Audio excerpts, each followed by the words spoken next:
Photos showing the reunion of family members from North and South Korea are displayed as South Korean Yoo Gi-jin, 93, talks with a Red Cross official to fill out application forms to reunite with his family members living in North Korea, at the headquarters of the Korea Red Cross in Seoul, South Korea, June 22, 2018.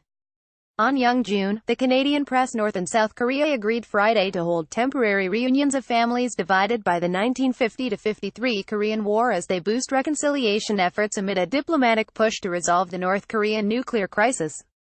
The reunions will take place at North Korea's Diamond Mountain Resort from August 20 to 26, Seoul's Unification Ministry said after a 9-hour meeting between Red Cross officials from the two sides. It said the countries will each send 100 participants to the reunions. People with mobility problems will be allowed to bring a relative to help them. Story continues below. Advertisement. Such temporary reunions are highly emotional, as most wishing to take part are elderly people who are eager to see their loved ones before they die. The families were driven apart during the turmoil of the war. North Korean leader Kim Jong-un and South Korean President Moon Jae-in agreed during a summit in April to hold the family reunions about August 15, the anniversary of the Korean Peninsula's independence from Japanese colonial rule at the end of World War II in 1945. Friday's talks between Red Cross officials at the Diamond Mountain Resort were to arrange details of the reunions. Mr. Kim and Mr. Moon met again in May. Their two summits have opened various channels of peace talks between the countries. Rivals recently agreed to restore cross-border military hotline communication channels and field joint teams in some events at the upcoming Asian Games in Indonesia. If we sternly separate ourselves from the unfortunate past and acquire a strong mindset for the new times, humanitarian cooperation between the North and South will flourish. North Korea delegate Park Kyung-il said at the start of the meeting. Park Kyung-seo, president of South Korea's Red Cross, expressed hope for talks that could resolve the grief of our nation. The Koreas last held family reunions in 2015, before relations worsened because of North Korea's accelerated pursuit of nuclear long-range missiles and the hardline response of Seoul's then conservative government.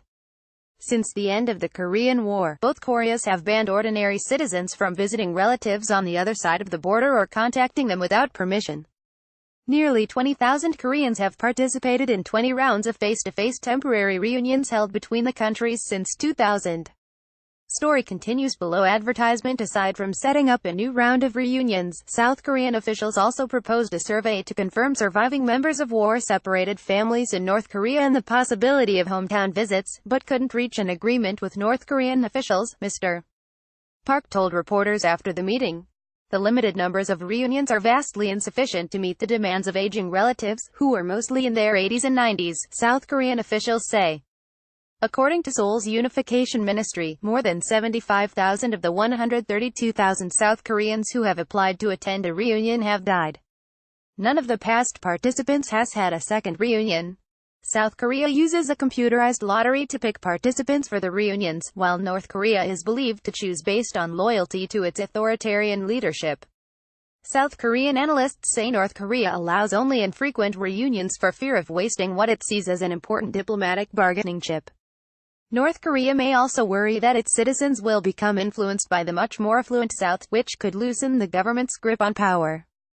There had been expectations that Friday's meeting could get contentious if North Korean officials reiterated the country's demand for the return of 12 North Korean restaurant workers in return for allowing reunions.